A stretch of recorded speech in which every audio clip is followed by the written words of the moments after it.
한 절씩 교독하시고 마지막 절 함께 읽도록 하겠습니다. 제가 14절 말씀을 먼저 읽겠습니다. 그들이 무리에게 이르매 한 사람이 예수께 와서 꿇어 엎드려 이르되 주여, 내 아들을 불쌍히 여기소서. 그가 간질로 심히 고생하여 자주 불에도 넘어지며 물에도 넘어지는지라. 내가 주의 제자들에게 데리고 왔으나 능히 고치지 못하더이다. 예수께서 대답하여 이르시되 믿음이 없고 패역한 세대여, 내가 얼마나 너희와 함께 있으며 얼마나 너희에게 참으리요. 그를 이리로 데려오라 하시니라. 이에 예수께서 꾸짖으시니 귀신이 나가고 아이가 그때부터 나으니라. 이때에 제자들이 조용히 예수께 나와 이르되 우리는 어찌하여 쫓아내지 못하나이까. 함께합니다. 이르시되 너희 믿음이 작은 까닭이니라. 진실로 너희에게 이르노니 만일 너희에게 믿음이 겨자씨 한 알만큼만 있어도 이 산을 명하여 여기서 저기로 옮겨지라 하면 옮겨질 것이요 또 너희가 못할 것이 없으리라. 아멘.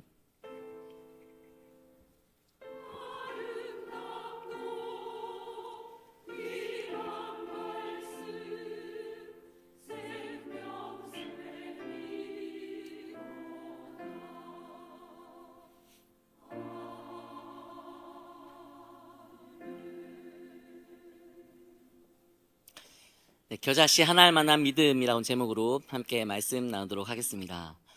여러분, 시간 참 빠르죠? 새해가 시작된 지가 엊그제 같은데 벌써 보름이 지났습니다. 그렇죠? 이렇게 빨리 지나가는 것, 빨리 시간이 지나간다고 하는 게 참 야속하게 느껴지는 것도 같고 그리고 참 섭섭하게 느껴지고 아쉽게 느껴지는 것이 사실이지만, 그러나 하나님을 믿고 살아가는 우리에게는 절대로 흔들리지 않는 한 가지 분명한 소망이 있습니다. 우리가 믿는 하나님이 시간에 통제받지 않으시는 분이라고 하는 것, 그리고 시간의 통제 너머에 계신 분이라고 하는 것, 그것이 우리가 가질 수 있는 소망 중에 소망입니다. 몇 날 며칠, 몇 달, 몇 년 동안만 계신 게 아니라 영원부터 영원까지 존재하시는 분으로서 하나님은 변함이 없으시고 다함이 없으시고 실수가 없으시며 신실하십니다. 그 변함없고 다함이 없는 사랑과 실수가 없으신 섭리와 신실하신 은혜로 하나님은 우리들의 삶을 친히 인도하셨고 지금도 인도하고 계시며 앞으로도 쉼없이 인도해 주실 것이니 그 하나님의 인도하심 안에서 영원히 살아갈 수 있다고 하는 것이 우리가 품을 수 있는 소망 중에 소망이라고 하는 것입니다. 올해도 우리는 연약하겠지만 절대로 연약하시지 않는 하나님이 여전히 우리와 함께 하실 것이니 더 이상 연약한 자신으로 인해 힘들어하지 마시고, 변함이 없으시고 다함이 없으시고 실수가 없으시며 영원히 신실하신 하나님만 의지하시고 그분 하나님께만 주목하며 살아가시는 여러분들이 되시기를 바랍니다. 무엇보다 우리 삶의 주인 되시며 유일한 목표이자 표대 되시는 예수님을 따라 인도하시는 세상 속으로 주저함 없이 또 망설임 없이 나아가셔서 그분 예수 그리스도를 확실하게 보여주고 증거하는 귀하고도 복된 일에 반드시 쓰임받으시는 저와 여러분, 그리고 우리 범호교회가 될 수 있기를 간절히 축복합니다. 축복의 마음을 담아서 우리 앞뒤 좌우에 계신 분들 함께 바라보시면서 이렇게 좀 축복했으면 좋겠습니다. 예수님을 따라 세상 속으로 나아갑시다.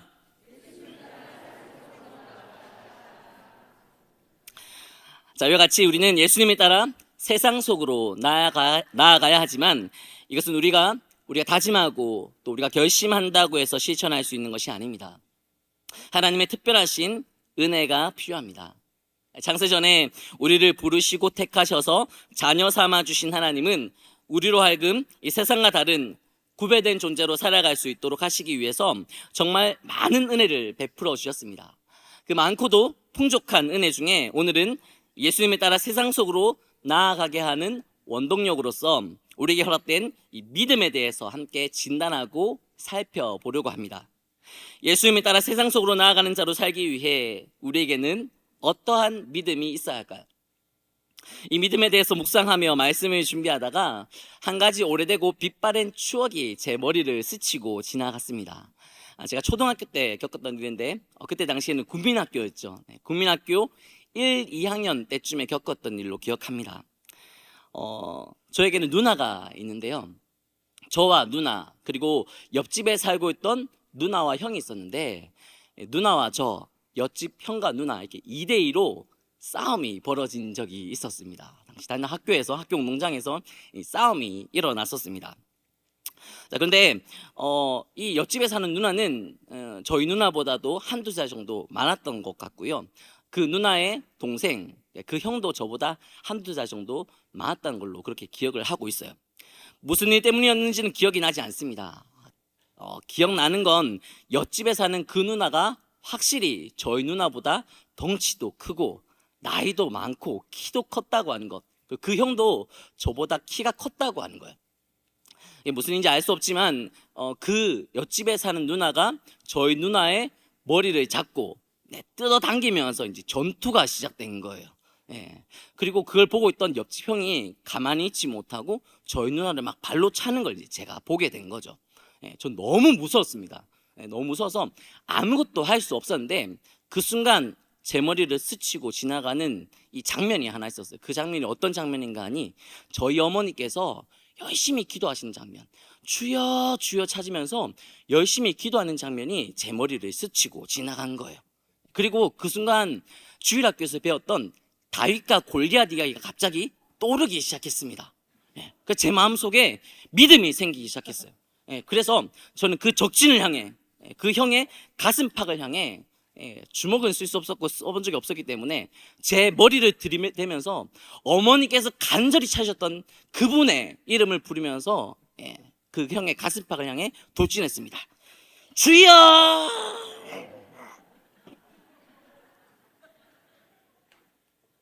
자, 어떻게 됐을까요? 저는 저의 이 공격에, 믿음을 가지고 행한 저의 공격에 옆집에 살고 있는 그 누나와 형이 골리앗처럼 넘어질 줄 알았어요. 쓰러질 줄 알았습니다. 그러나 여러분들 지금 예상하고 계시겠지만 저는 다윗과 같이 쓰임받지를 못했습니다. 들이댄 저의 머리는 곧 벌집이 되어버리고 말았고 싸움에서 승리한 옆집 누나와 형은 유유히 운동장에서 사라졌어요. 그리고 믿음을 가지고 돌진한 그 싸움에서 패배를 겸한 저는 텅 빈 운동장에서 털썩 주저앉아서 누나와 함께 한동안 울었던 그런 기억이 납니다. 꽤 충격적인 사건이었던 것 같아요. 8살, 9살쯤 되는 나이였는데 저는 그때 인생이 참 내 마음 같지 않구나 라는 사실을 마주하게 됐습니다. 그리고 믿음은 정말 귀한 것이지만 그 믿음이라고 하는 것으로도 감당할 수 없는 일이 있다고 하는 사실도 마주하게 됐어요. 이것은 지극히 미성숙한 아이의 깨달음에 불과한 것이다, 그렇게 생각하실 수 있겠지만 여러분, 그러나 이것을 단순히 10살도 채 되지 않은 아이의 망상이라고 치부할 수만은 없는 분명한 사실이 있습니다. 우리 모두도 이러한 경험과 생각을 하고 또 실제로 이러한 현실을 마주하면서 살아가고 있기 때문입니다. 우리가 마주하고 있는 인생은 정말 우리 마음 같지 않습니다. 우리는 믿음을 가지고 살아가지만 여전히 실패와 절망을 경험하고 믿음을 가진 우리 자신이 흔들리고 넘어지고 실족하는 것을 보게 될 때가 퍽 많습니다. 이런 문제는 믿음을 가지고 살아가는 우리에게 두고두고 걸림이 될 텐데요, 오늘 본문의 말씀을 통해 온전한 믿음이 무엇인지를 발견하시고 성경이 말하는 그 온전한 믿음으로 단단히 무장되는 귀한 은혜가 부어질 수 있기를 소망합니다. 오늘 본문은 14절 말씀에서 보시는 것과 같이 그들이 무리에게 이르매라고 하는 말씀으로부터 시작되고 있습니다. 여기서 무리는 말 그대로 그것에 모여든 수많은 사람들을 의미하는 것이고, 그들이라고 언급된 사람들은 예수님과 3명의 제자들, 즉 베드로와 야고보와 요한을 의미합니다. 본문은 이와 같이 예수님과 예수님의 제자였던 베드로와 야고보와 요한이 수많은 사람들이 모여있는 곳으로 오게 되었다고 하는 내용으로부터 시작되고 있는 것이죠. 그런데 본문을 이해하기 위해서는 예수님과 이 3명의 제자들이 어디에서 오게 되었는지를 함께 살펴봐야 합니다. 앞달락인 17장 1절 말씀부터 보시면 예수님께서 베드로와 야고보와 요한을 데리고 높은 산에 올라가신 기사가 등장하고 있습니다. 산에 올라가신 예수님은 그들이 본 앞에서 갑자기 변화되셨는데 얼굴이 해같이 빛나셨고 입고 계셨던 옷은 빛과 같이 휘어지셨죠. 그리고 그렇게 변형되신 예수님께서는 그곳에 나타난 이 모세와 엘리야와 함께 교제하십니다. 이야기를 나누시는 거죠. 이 황홀한 모습에 압도당한 베드로가 한 가지 제안을 하는데요. 보면 4절 말씀이거든요. 우리 4절 말씀 같이 한번 읽어보겠습니다. 함께 있습니다. 베드로가 예수께 여쭈어 이르되 주여, 우리가 여기 있는 것이 좋사오니 만일 주께서 원하시면 내가 여기서 초막셋을 쥐때 하나는 주님을 위하여, 하나는 모세를 위하여, 하나는 엘리야여 위하여 하리라. 베드로는 여기 있는 게 좋다고 하면서 예수님이 원하시면 자신이 예수님과 그리고 모세와 엘리야를 위해 초막을 짓겠다고 합니다. 여기서 초막은 튼튼한 집을 말하는 것이 아니라 아주 잠깐만 머물기 위해 급조된 처소를 의미합니다.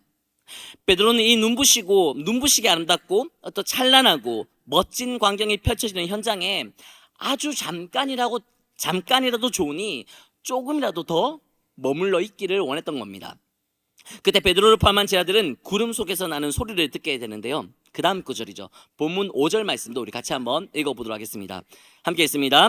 말할 때에 호련히 빛난 구름이 그들을 덮으며 구름 속에서 소리가 나서 이르시되 이는 내 사랑하는 아들이요 내 기뻐하는 자니 너희는 그의 말을 들으라 하시는지라. 구름 속에서 이는 내 사랑하는 아들이요 내 기뻐하는 자니 너희는 그의 말을 들으라 라고는 소리가 들립니다. 6절에 보시면 제자들이 이 소리를 듣고 엎드려서 심히 두려워했다고 기록되어 있는데 이것은 제자들이 들은 이 소리가 절대로 평범하지 않은 소리, 즉 하나님의 음성이었다고 하는 것을 의미합니다. 이 하나님께서 예수님을 내 사랑하는 아들이요 내 기뻐하는 자다 그렇게 알려주시면서 제자들로 하여금 예수님의 말씀을 들으라고 알려주신 것이죠. 예수님의 말씀을 들으라고 하신 것은 제자들이 원하고 바라는 그들의 욕망을 앞세워 살아가지 말고 예수님의 말씀에 귀를 기울이고 예수님을 따라 순종하라고 말씀하신 것입니다. 본문에 드러나고 있지는 않지만 이어지는 말씀과 예수님의 행동을 통해 우리는 예수님이 하고자 하신 그분의 뜻을 알 수 있습니다. 베드로는 잠시라도 좋으니 이 눈부시게 찬란하고 멋진 광경이 펼쳐지고 있는 그곳에 머물러 있기를 원했습니다. 어쩌면 그 자리에 함께 있었던 야고보와 요한도 그렇게 생각했을지 모릅니다.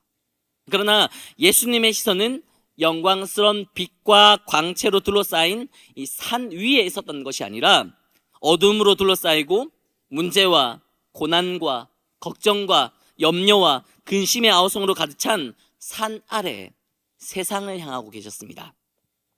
그것이 그 세상으로 나아가는 것이 하나님 본체시나 하나님과 동등됨을 취하지 않으시고 자기를 비워 종의 형체를 가지사 낮고 낮은 이 땅으로 오신 예수님의 뜻이었고 예수님이 사신 삶이었고 예수님이 걸어가신 길이었습니다. 아니나 다를까 산 아래로 내려온 예수님과 제자들은 곧바로 문제 상황에 직면하게 됩니다. 그리고 그 문제로 인해 힘들어하고 절망하고 서로 비난하고 정죄하는 사람들에게 둘러싸이게 되었죠. 거기에는 귀신 들리고 간질로 고생하고 있는 아이와 그 아이를 고치기 위해 동분서주하고 있는 아버지가 있었습니다. 그리고 그 아이를 고치려고 했지만 고치지 못한 예수님의 또 다른 제자들이 있었고 그 모든 상황을 지켜보고 있는 무리들이 있었죠. 또 본문의 기사를 동일하게 기록하고 있는 마가복음 본문을 보시면 이 아이를 고치지 못한 제자들과 변론을 시도했던 서기관들도 그곳에 함께 있었습니다. 이와 같이 예수님과 베드로와 야고보와 요한은 찬란하게 영광스럽고 눈부시게 아름다운 산 위에서 떠나 해결되지 못한 문제와 그 문제로 인한 염려와 걱정과 갈등과 분쟁과 절망과 탄식의 소리가 가득한 산 아래 세상 속으로 들어오게 된 것입니다. 여러분, 산 위에 있다가 내려와서 이러한 장면을 목격한 제자들의 마음은 어땠을까요? 거기가 좋았어. 역시 산 위에서 내려오지 말았어야 했어. 다시 그곳으로 돌아가고 싶다. 그렇게 생각하지 않았을까요? 충분히 그렇게 생각했을 거예요. 그리고 사실 이들의 생각은 우리들의 생각이기도 합니다. 우리에게도 산 위에서 제자들이 경험했던 것처럼 눈부시게 아름답고 찬란했던 순간들, 영광스러웠던 기억들이 있어요. 우리는 그때를 자주 추억하고 회상하면서 그때가 좋았다고, 그때로 다시 돌아가고 싶다고 생각합니다. 왜냐하면 우리는 내 맘 같지 않은 세상에서 내 뜻대로 되지 않는 현실을 마주하며 살 때가 너무나 많기 때문이에요.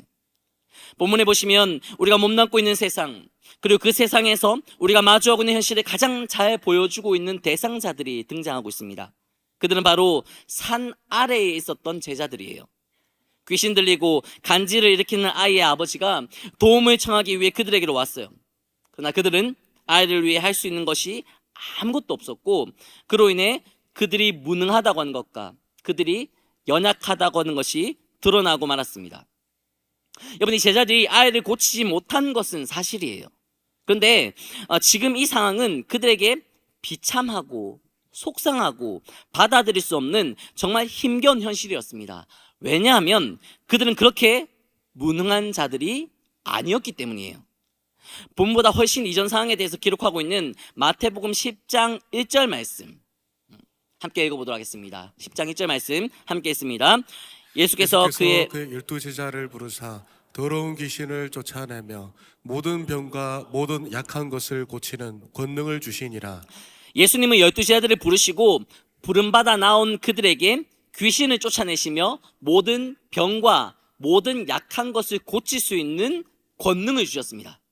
그리고 예수님께 이러한 권능을 부여받은 제자들은 보냄받은 곳으로 가서 실제로 귀신을 쫓아내고 각종 병에 걸린 사람들을 고치는 경험을 하였습니다. 오늘 본문에 등장하는 아이의 아버지는 예수님이 계신 줄 알고 예수님께 아이를 데리고 왔습니다. 근데 그곳에 예수님께서는 계시지 않았고 예수님의 제자들만 있었죠. 만약 이 제자들이 스스로 아무것도 감당할 수 없는 자들이었고 이것을 인정하고 있었다면 아이의 아버지에게 예수님께서 오실 때까지 기다리라고 했든지 아니면 지금 예수님이 안 계시니까 갔다가 다음에 오라고 그렇게 얘기를 했을 겁니다. 그러나 그들은 예수님으로부터 귀신을 쫓아내고 병을 고칠 수 있는 권능을 받은 자들입니다. 그리고 이러한 능력과 권능을 받은 자로서 실제로 병을 낫게 하고 귀신을 쫓아낸 특별한 경험을 했던 자들이에요. 그래서 제자들은 귀신 들리고 간질로 고생하는 아이를 위해 예수님을 찾고 있는 아버지에게 아이를 데리고 자신에게 오라고 했을 거예요. 그리고 실제로 귀신은 내쫓고 병을 고쳤던 경험을 토대로 제자들은 자신들이 직접 아이의 병을 고치고 귀신을 쫓아내려고 시도했을 겁니다. 자, 그런데 어찌된 일인지 무엇 때문인지 제자들은 아이에게 들린 귀신을 쫓아내는데 실패했고 아이의 병을 고치는데도 실패하였습니다. 그로 인해 제자들의 무능함과 연약함이 드러나고 말았죠.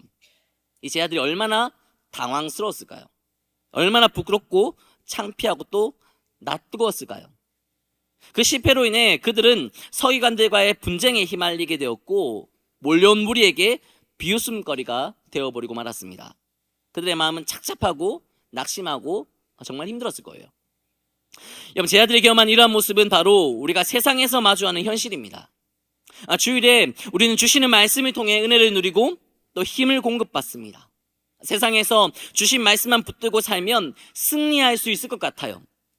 받은 말씀의 은혜와 감격으로 세상으로 나가면 두려울 것, 염려할 것, 근심할 것도 없고 거칠 만한 것들이나 방해물도 다 극복하고 이겨낼 수 있을 것 같습니다. 그렇게 우리는 예수님께 특별한 능력과 권능을 받은 제자들과 같이 말씀과 그 은혜로 말미암은 능력으로 무장되어 세상으로 나아갑니다.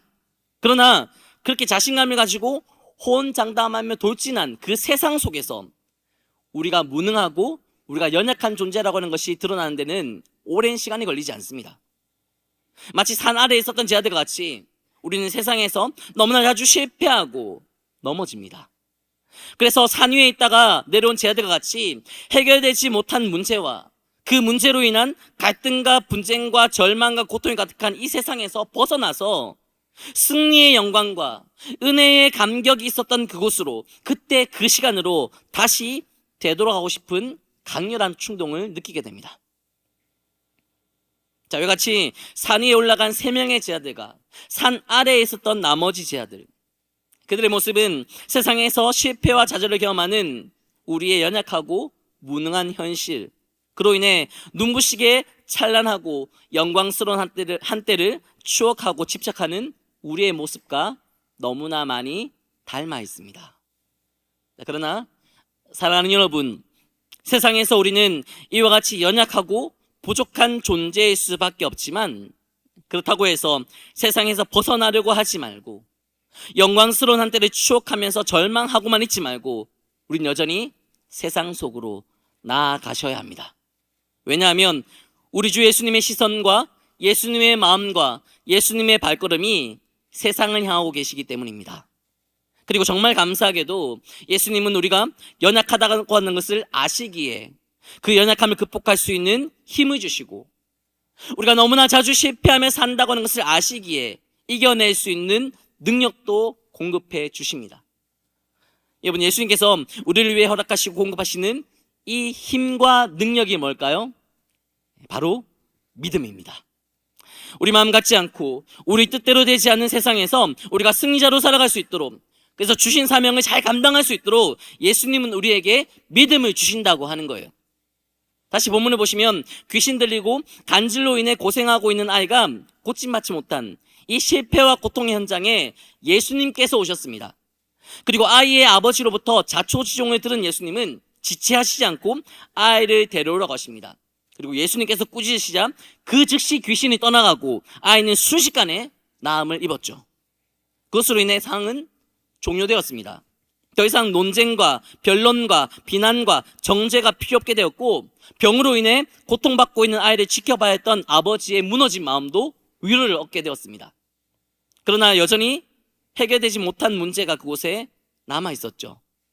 병을 고치고 귀신을 쫓아낼 수 있는 권능을 받았으면서 그 권능을 발휘하지 못한 제자들의 실패와 무능함, 그리고 그로 말미암은 제자들의 수치심과 절망감만은 해결되지 못한 채 그곳에 짙게 드리워져 있었습니다.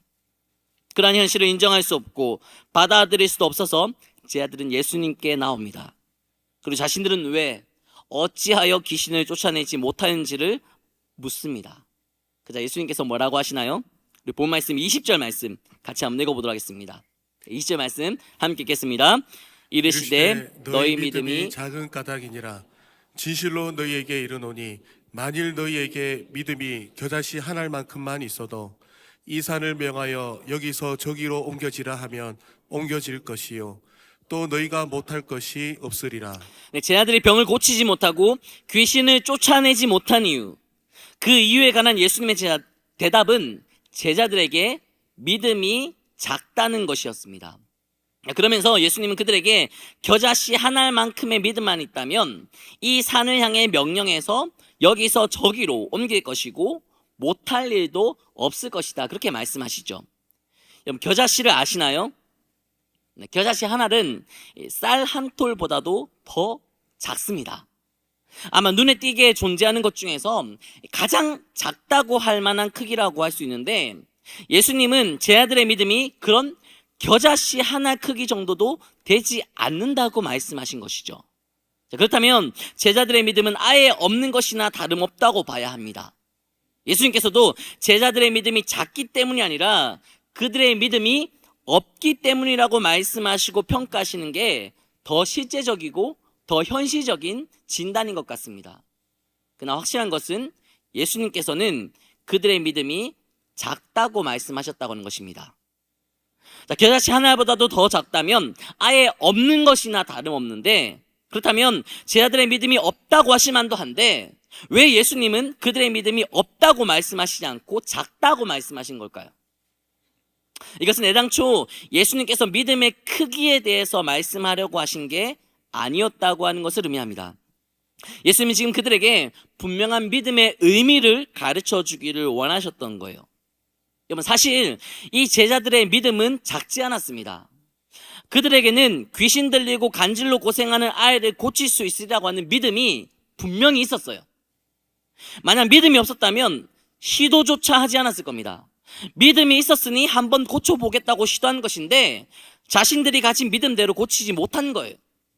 말씀 서두에 언급한 것처럼 제가 그 형을 이길 수 있다는 건 믿음을 가지고 동네 형을 향해 돌진했는데 승리하지 못한 것과 같은 상황이죠. 그게 이해가 되지 않아서, 이게 납득이 되지 않아서, 그래서 제자들은 예수님께 질문한 거예요. 아이를 고칠 줄 믿고 귀신을 쫓아낼 것이라 믿고 분명히 믿음을 가지고 시도한 것인데 왜 고치지 못하고 왜 귀신을 쫓아내지 못했느냐는 것이죠.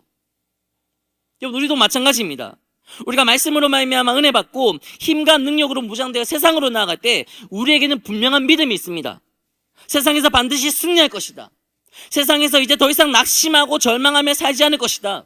나를 비난하고 공격하는 세대 앞에 더 이상 넘어지지 않고 패배하지 않고 나는 이제 승리자로 살아갈 것이다. 이런 믿음과 확신을 가지고 세상으로 나아갑니다.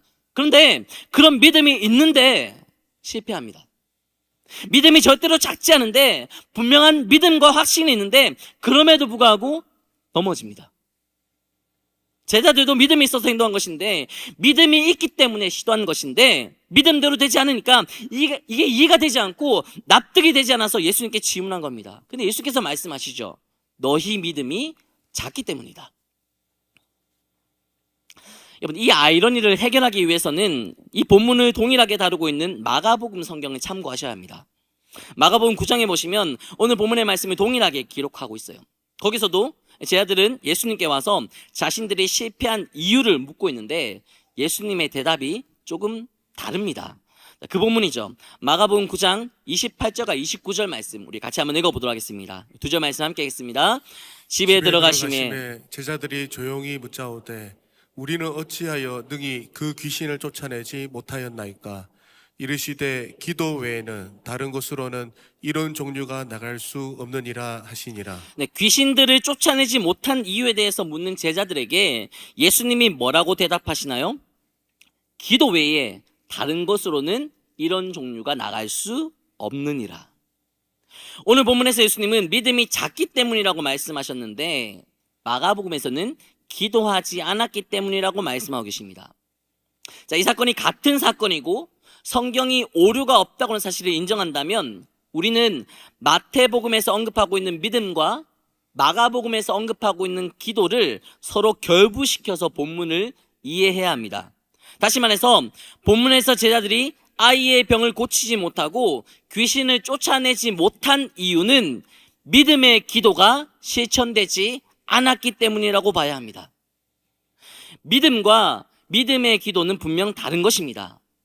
믿음은 지각이 있고 생각을 가진 사람이라면 누구라도 가질 수 있습니다. 그러나 믿음의 기도는 누구나 할 수 있는 게 아닙니다. 기도도 마찬가지죠. 기도와 믿음의 기도는 다른 것입니다.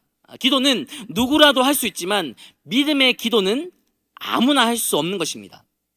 믿음의 기도는 철저히 예수님 중심적이고 예수님 지향적이고 예수님 의존적입니다.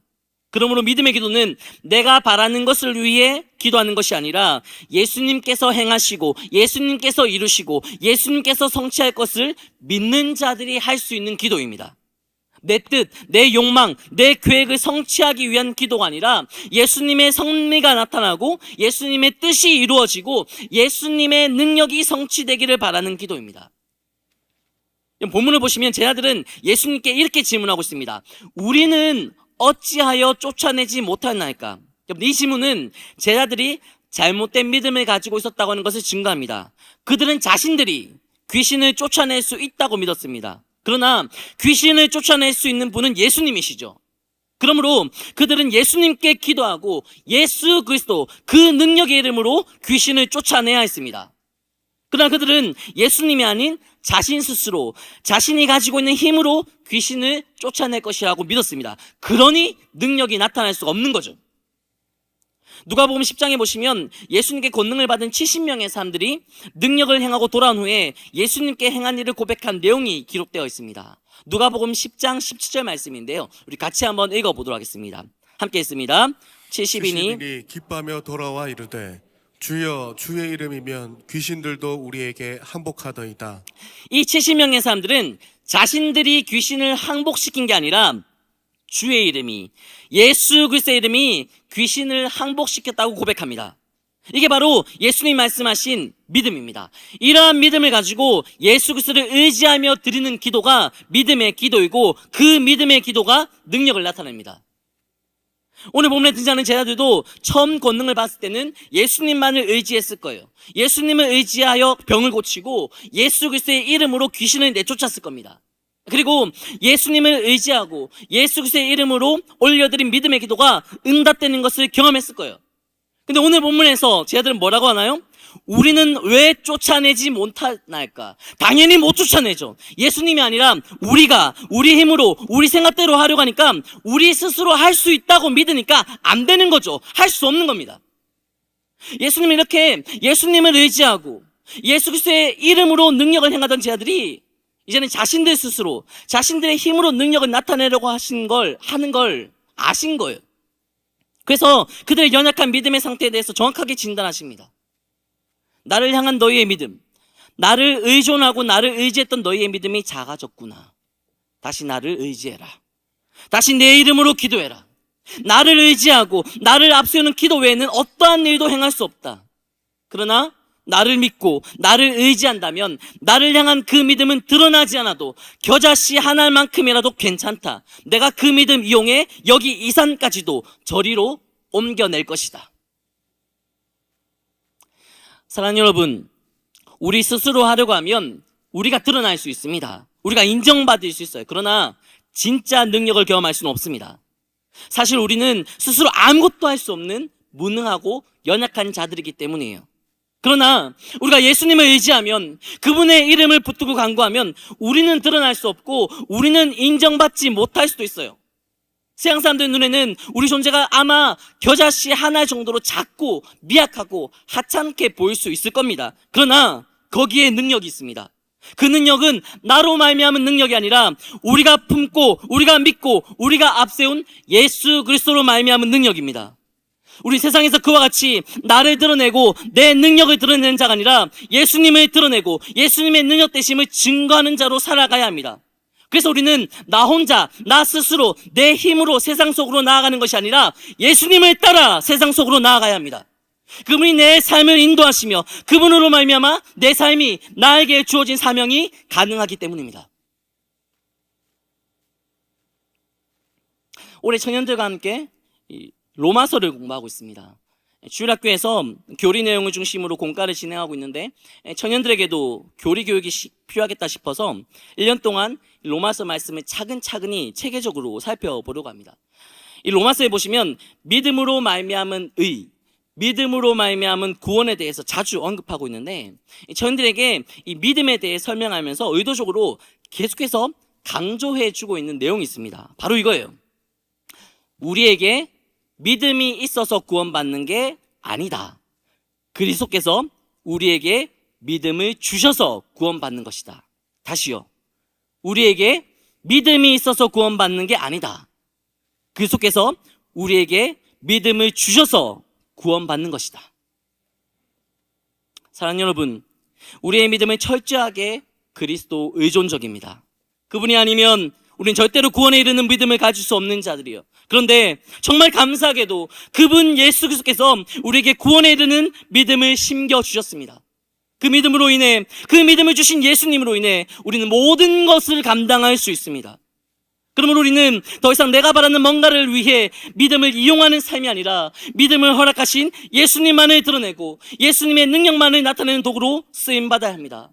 그러나 이건 역시 우리의 의지로, 우리의 노력으로 가능한 일이 아니기 때문에 우리에게는 믿음의 기도가 필요합니다. 올 한해 다른 무엇보다 믿음의 기도를 올려드린 자리로 인도하시는 하나님의 은혜가 여러분들에게 지속적으로 부어질 수 있기를 바랍니다. 비록 우리는 작고 하나님을 향한 우리의 믿음은 겨자씨 하나만큼 미약해 보인다 할지라도 그 믿음을 우리에게 심겨주신 하나님은 우리를 통해 반드시 위대한 역사를 이루어 가실 것입니다. 이것을 믿고 예수님을 따라 세상 속으로 나아가시는 여러분들 모두가 이와 같이 일하시고 역사하실 하나님 두 손에, 그 전능하신 하나님 두 손에 귀하고도 복되게 쓰임받는 귀한 한 해가 될 수 있기를, 그런 여러분들의 삶이 될 수 있기를 주님의 은혜에 의지하여 간절히 소망합니다. 기도하겠습니다. 함께 기도하실까요? 우리는 우리가 가진 믿음으로 무엇이든 할 수 있다고 생각합니다. 그러나 무엇이든지 할 수 있는 능력은 믿음을 가진 우리에게서 발생하는 것이 아니라 우리에게 믿음을 심겨주신 예수 그리스도로 말미암아 주어지는 것입니다. 이것을 알기에 더 이상 나 자신을 앞세우지 않고 예수님만, 그분의 이름만 의지하며 살아갈 수 있도록 인도해달라고 기도합시다. 나를 드러내고 나를 앞세우며 사는 인생이 아니라 나를, 내 삶, 내 인생을 가능하게 하시는 예수님만을 드러내고 그분을 향한 믿음의 기도로 단단히 무장되어서 올 한해 예수님을 따라 세상 속으로 주저함없이 망설임 없이 나아가는 자가 될 수 있도록 인도해달라고 이 시간 주님 한번 부르시고 다 같이 기도하겠습니다. 주여, 하나님 감사합니다. 오늘 말씀을 통하여서 주님을 영하게 하시고 주의 이름을 사모하며 주님을 앞세우며 주님 뒤따라가기 누라게 따라할 수 있는 믿음을 저희들에게 발견하게 하여 주시니 감사합니다. 하나님, 믿음을 가지고 있는 나 자신으로 내 힘으로 내 능력으로 살아가는 인생이 아니라 믿음을 허락하시는 하나님의 은혜로 말미암아 살아갈 수 있는 인생을 고백합니다. 주님 바라볼 수 있는 믿음을 우리에게 허락하여 주시옵소서. 주님을 의지할 수 있는 믿음을 우리에게 허락하여 주시옵소서. 그래서 내가 원하는 것, 내가 바라는 것 이루어지지 않는다고 할지라도 하나님의 선하신 뜻이 있음을 믿기에 내 삶을 여전히 실수 없이 인도하시는 하나님의 섭리를 믿기에 절대로 좌절하지 않게 하시고 절망하지 않게 하시고 주저하지 않게 하셔서 오직 예수 그리스도로 말미암은 믿음과 승리와 이 승리의 삶을 고백하며 강하며 감사하며 살아갈 수 있는 삶이 될 수 있도록 인도하시고 이러한 삶을 통해 내 삶의 주인 되시는 분이 주님의 심을 증거하고 살아갈 수 있는 복음의 참증인이 되어줄 수 있도록 하나님을 베푸시고 올 한 해 그 주님에 따라 세상 속으로 나아가 주님으로 말미암아 승리를 거머쥘 수 있는 우리 본복의 모든 성도들 될 수 있도록 은혜를 허락하시고 함께하여 주시옵소서. 하나님 감사합니다. 우리는 날마다 넘어집니다. 날마다 쓰러집니다. 믿음을 가진 우리 자신을 앞세우기 때문입니다. 그러나 말씀을 통해 다시 한번 우리가 살 수 있는 비결을 깨닫게 하신 주님, 우리는 믿음을 가지고 있기 때문이 아니라 하나님이 우리에게 믿음을 주셔서 그 은혜로 살아가는 자임을 다시 한번 발견하게 해주셨사오니 올 한 해 우리를 인도하시는 그 하나님께 주목하며 살아가는 인생이 되게 하시고 그 주님을 따라 세상 속으로 나아가 오직 주님만을 보여주고 증거할 수 있는 믿음의 산증인들 되어질 수 있도록 은혜를 허락하여 주시옵소서. 문제와 절망 가운데 있는 자들이 있다면 눈을 들어 믿음의 주 온전케 하시는 예수 그리스도를 바라보게 하시고 그 주님 안에서 참된 안식과 위로와 또 승리와 해결함을 얻을 수 있는 믿음의 증인들 될 수 있도록 은혜 위에 은혜를 허락하여 주시옵소서. 함께해 주시기만을 간절히 소망하오며 믿음의 주 온전케 하시는 예수 그리스도의 귀하신 이름으로 기도드리옵나이다. 아멘.